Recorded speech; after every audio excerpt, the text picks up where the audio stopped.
ओम श्री परमात्मने नमः। श्रीमद्भागवत गीता अथ प्रथमोऽध्यायः। धृतराष्ट्रोवाच धर्मक्षेत्रे कुरुक्षेत्रे समवेतायुयुत्सवः मामकाः पाण्डवाश्चैव किम कुर्वत संजय। धृतराष्ट्र बोले, हे संजय, धर्मभूमि कुरुक्षेत्र में एकत्रित युद्ध की इच्छा वाले मेरे और पांडु के पुत्रों ने क्या किया। संजय उवाच दृष्ट्वा तु पाण्डवानीकं व्यूढं दुर्योधनस्तदा आचार्योपसंगमय राजा वचनम अब्रवीत। संजय बोले, उस समय राजा दुर्योधन ने व्यूह रचना युक्त पांडवों की सेना को देखकर और द्रोणाचार्य के पास जाकर यह वचन कहा। पश्यैतामि पाण्डुपुत्राणामाचार्य महतीं चमूं व्यूढां ध्रुपदपुत्रेण तव पुत्रेण तव शिष्येण धीमता। हे आचार्य, आपके बुद्धिमान शिष्य ध्रुपद पुत्र धृष्टद्युम्न द्वारा व्यूहाकार खड़ी हुई पांडुपुत्रों की इस भारी सेना को देखिए। अत्र शूरा महेशवासा भीमा अर्जुन समायुधि युवधानो विराटश्च द्रुपदश्च महारथः धृष्टकेतुश्चेकितानः काशीराजस्य वीर्यवान् पुरुचित्तकुन्तिभोजश्च शैवश्च नरपुङ्गवः युधामन्युश्च विक्रान्त उत्तमौजाश्च वीर्यवान् सौभद्रो द्रुपदेयश्च सर्वे एव महारथाः। इस सेना में बड़े बड़े धनुष वाले तथा युद्ध में भीम और अर्जुन के समान सूरवीर सात्विकी और विराट तथा महारथी राजा ध्रुपद, धृष्टकेतु और चेकितान तथा बलवान काशीराज, पुरचित्त कुंती भोज और मनुष्यों में श्रेष्ठ शैव पराक्रमी युधामन्यु तथा बलवान उत्तमौजा सुभद्रा पुत्र अभिमन्यु एवं द्रौपदी के पांचों पुत्र, ये सभी महारथी हैं। अस्माकं तु विशिष्टा ये तानि बोध द्विजोतम नायका मम सैन्यस्य संज्ञार्थम तान ब्रवीमि ते। हे ब्राह्मण श्रेष्ठ, आपने अपने पक्ष में भी जो प्रधान हैं उनको आप समझ लीजिए। आपकी जानकारी के लिए मेरी सेना के जो सेनापति हैं उनको बतलाता हूं। भवान भीमश्च कर्णश्च कृपश्च समितिञ्जयः अश्वत्थामा विकर्णश्च सौमदत्तिस्थितैव च। आप द्रोणाचार्य और पितामह भीष्म तथा कर्ण और संग्राम विजयी कृपाचार्य तथा वैसे ही अश्वत्थामा, विकर्ण और सोमदत्त का पुत्र भूरिश्रवा, अन्ये च बहवः शूरा मदर्थे त्यक्तजीविताः नाना शस्त्र प्रहारणाः सर्वे युद्ध विशारदाः। और भी मेरे लिए जीवन की आशा त्याग देने वाले बहुत से शूरवीर अनेक प्रकार के शास्त्रास्त्रों से सुसज्जित और सब के सब युद्ध में चतुर हैं। अपर्याप्तं तदस्माकं बलं भीष्माभिरक्षितं पर्याप्तं त्विदमेतेषां बलं भीमाभिरक्षितं। भीष्म पितामह द्वारा रक्षित हमारी वह सेना सब प्रकार से अजेय है और भीम द्वारा रक्षित इन लोगों की यह सेना जीतने में सुगम है। अयनेषु च सर्वेषु यथा भागमवस्थिताः भीष्ममेवाभिरक्षन्तु भवन्तः सर्व एव ही। इसलिए सब मोर्चों पर अपनी अपनी जगह स्थित रहते हुए आप लोग सभी निसंदेह भीष्म पितामह की ही सब ओर से रक्षा करें। तस्य संजनयनम हर्षम कुरुवृद्धाः पितामह सिंहनादं विनोदच्चैः शंखं दद्मौ प्रतापवान। कौरवों में वृद्ध बड़े प्रतापी पितामह भीष्म ने उस दुर्योधन के हृदय में हर्ष उत्पन्न करते हुए उच्च स्वर से सिंह की दहाड़ के समान गरज कर शंख बजाया। ततः शंखाश्च भ्रेयर्श्च पड़वान कगो मुखाः सहसैवाभ्यहन्यन्त सशब्दस्तमुलोऽभवत्। इसके पश्चात शंख और नगारे तथा ढोल मृदंग और नरसिंहे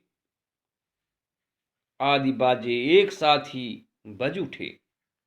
उनका वो शब्द बड़ा भयंकर हुआ। ततः श्वेतैर्हैर्युक्ते महतिशयानंदने स्थितौ माधवाः पांडवाश्चैव दिव्यौ शंखौ प्रदधमतुः। इसके अनंतर सफेद घोड़ों से युक्त उत्तम रथ में बैठे हुए श्री कृष्ण महाराज और अर्जुन ने भी अलौकिक शंख बजाए। पांचजन्यम ऋषिकेशो देवदत्तम धनंजयः पौंड्रम दधमौ महाशंखम भीमकर्मावृकोदरः। श्री कृष्ण महाराज ने पांचजन्य नामक, अर्जुन ने देवदत्त नामक और भयानक कर्म वाले भीमसेन ने पौंड्र नामक महाशंख बजाया। अनंत विजयम राजा कुंती पुत्रो युधिष्ठिरः नकुलः सहदेवश्च सुघोष मणिपुष्पकौ। कुंती पुत्र राजा युधिष्ठिर ने अनंत विजय नामक और नकुल तथा सहदेव ने सुघोष और मणिपुष्पक नामक शंख बजाए। काश्यश्च परमेशवासाः शिखंडी च महारथाः धृष्टद्युम्नो विराटश्च सात्यकीश्च पराजितः द्रुपदो द्रौपदेयश्च सर्वशः पृथ्वीपते सौभाद्रश्च महाबाहो शंखान दधमुः पृथक पृथक। श्रेष्ठ धनुष वाले काशीराज और महारथी शिखंडी एवं धृष्टद्युम्न तथा राजा विराट और अजेय सात्यकी, राजा द्रुपद एवं द्रौपदी के पांचों पुत्र और बड़ी भुजा वाले सुभद्रा पुत्र अभिमन्यु, इन सभी ने हे राजन सब ओर से अलग अलग शंख बजाए। सघोषो धाष्ट्रानाम हृदयानि विदारयत नभश्च पृथ्वीं चैव तुमलो व्यानुनादयन्। और उस भयानक शब्द ने आकाश और पृथ्वी को भी गुंजाते हुए धृतराष्ट्रों के अर्थात आपके पक्ष वालों के हृदय विदीर्ण कर दिए। अथ व्यवस्थितान् दृष्ट्वा धार्तराष्ट्राणां कपिध्वजः प्रवृत्ते शस्त्र संपाते धनुरुद्यमय पांडवः ऋषिकेशं तदा वाक्यमिदमाह महीपते सेनयोरुभयोर्मध्ये रथम स्थापय मेच्युत। हे राजन, इसके बाद कपिध्वज अर्जुन ने मोर्चा बांधकर डटे हुए धृतराष्ट्र संबंधियों को देखकर उस शस्त्र चलाने की तैयारी के समय धनुष उठाकर ऋषिकेश श्री कृष्ण महाराज से यह वचन कहा, हे अच्युत, मेरे रथ को दोनों सेनाओं के बीच में खड़ा कीजिए। यावदेता निरीक्ष्यहं योद्धुकामान् अवस्थितान् कैर्मयार सह योद्धो व्यस्मिन् रणसमुद्यमे। और जब तक कि मैं युद्ध क्षेत्र में डटे हुए युद्ध के अभिलाषी इन विपक्षी योद्धाओं को भली प्रकार देख लूं कि इस युद्ध रूप व्यापार में मुझे किन किन के साथ युद्ध करना योग्य है, तब तक उसे खड़ा रखिए। योष्यमानान् वेक्षेऽहं ययतेऽत्र समागताः धार्तराष्ट्रस्य दुर्बुद्धिर्युद्धे प्रियचिकीर्षवः। दुर्बुद्धि दुर्योधन का युद्ध में हित चाहने वाले जो ये राजा लोग इस सेना में आए हैं, इन युद्ध करने वालों को मैं देखूंगा। संजय उवाच एव मुक्तो ऋषिकेशो गुडाकेशेन भारत सेनयोर्भयोर्मध्ये स्थापित रथोत्तमम्। भीष्म द्रोण प्रमुखतः सर्वेषां च महीक्षिताम्। उवाच पार्थ पश्यैतान् समवेतान् कुरु नीति। संजय बोले, हे धृतराष्ट्र, अर्जुन द्वारा इस प्रकार कहे हुए महाराज श्री कृष्णचंद्र के दोनों सेनाओं के बीच में भीष्म और द्रोणाचार्य के सामने तथा संपूर्ण राजाओं के सामने उत्तम रथ को खड़ा करके इस प्रकार कहा कि हे पार्थ, युद्ध के लिए जुटे हुए इन कौरवों को देख। तत्रापश्यति तान् पार्थः पितृनथ पितामहान् आचार्यान् मातुलान् भ्रातॄन् पुत्रान् पौत्रान् सखीन् स्ततः स्वसुरान् सुहृदश्चैव सेनयोर्भयोरपि। इसके बाद प्रथापुत्र अर्जुन ने उन दोनों की सेनाओं में स्थित ताऊ चाचों को, दादों परदादों को, गुरुओं को, मामाओं को, भाइयों को, पुत्रों को, पौत्रों को तथा मित्रों को, ससुरों को और सुहृदों को भी देखा। और 27वें का पूर्वार्ध, तान् समीक्ष्य स कौन्तेयः सर्वान् बन्धून् वस्थितान् कृपया पर्याविष्टो विषीदन् ब्रवीत। उन उपस्थित संपूर्ण बंधुओं को देखकर वे कुंती पुत्र अर्जुन अत्यंत करुणा से युक्त होकर शोक करते हुए यह वचन बोले। 27वें का उत्तरार्ध और 28वें का पूर्वार्ध। दृष्टवेमं स्वजनं कृष्ण युयुत्सं समुपस्थितं सीदन्ति मम गात्राणि मुखं च परिशुष्यति वेपथुश्च शरीरे मे हर्षस् जायते। अर्जुन बोली, हे कृष्ण, युद्ध क्षेत्र में डटे हुए युद्ध के अभिलाषी इस स्वजन समुदाय को देखकर मेरे अंग शिथिल हुए जा रहे हैं और मुख सूखा जा रहा है तथा मेरे शरीर में कंप एवं रोमांच हो रहा है। 28वें का उत्तरार्ध और 29। गांडीवं संसृते हस्तात्वक्चये परिदह्यते न च शक्नोम्यवस्थतां तुम भ्रमतीव च मे मनः। हाथ से गांडीव धनुष गिर रहा है और त्वचा भी बहुत जल रही है तथा मेरा मन भ्रमित सा हो रहा है, इसलिए मैं खड़ा रहने को भी समर्थ नहीं हूँ। निमितानि च पश्यामि विपरीतानि केशव न च श्रेयोनु न च श्रेयोनुपश्यामि हत्वा स्वजनमाहवे। हे केशव, मैं लक्षणों को भी विपरीत ही देख रहा हूं तथा युद्ध में स्वजन समुदाय को मारकर कल्याण भी नहीं देखता।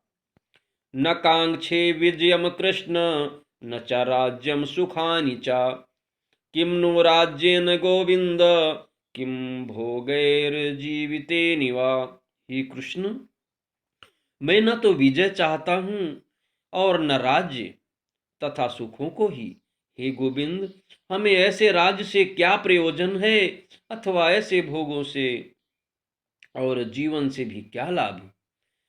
येषामार्थे कांक्षितम नो राज्यम भोगाः सुखानि च, ताई में वस्थिताम युद्धे प्राणान् त्यक्त्वा धनानि च। हमें जिनके लिए राज्य भोग और सुखादि अभीष्ट हैं, वे ही ये सब धन और जीवन की आशा को त्याग कर युद्ध में खड़े हैं। आचार्याः पितरः पुत्रास्तथैव च पितामहाः, मातुलाः स्वसुराः पौत्राः श्यालाः संबंधिनस्तथा।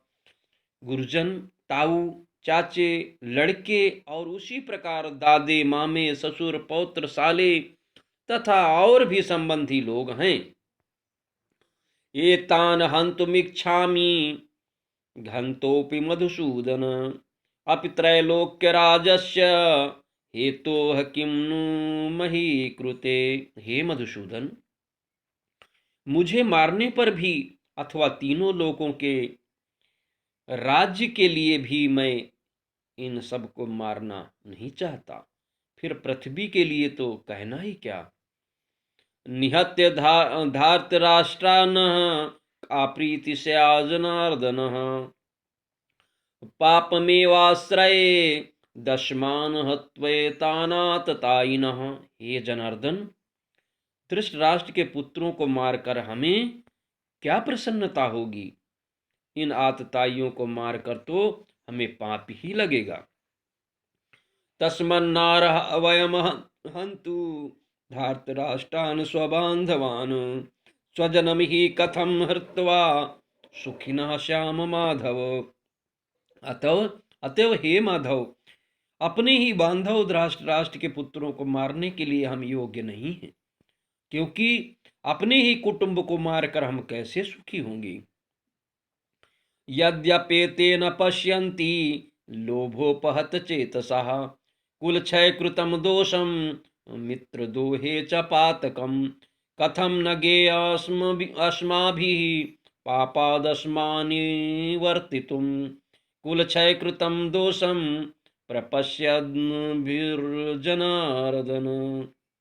यद्यपि लोभ से भ्रष्टचित हुए ये लोग कुल के नाश से उत्पन्न दोष को और मित्रों से विरोध करने में पाप को नहीं देखते, तो भी हे जनार्दन, कुल के नाश से उत्पन्न दोष को जानने वाले हम लोगों को इस पाप से हटने के लिए क्यों नहीं विचार करना चाहिए। कुल क्षय प्रणश्यन्ति कुल धर्माः सनातनः, धर्मे नष्टे कुलम कुत्सन्न धर्मो भी भवत्युत। कुल के नाश से सनातन कुल धर्म नष्ट हो जाते हैं। धर्म के नाश हो जाने पर संपूर्ण कुल में पाप भी फैल जाता है। अधर्मा भी भवात् कृष्ण प्रदुष्यन्ति कुल स्त्रियः, स्त्रियसु दुष्टासु वार्ष्णेय जायते वर्ण संकरः।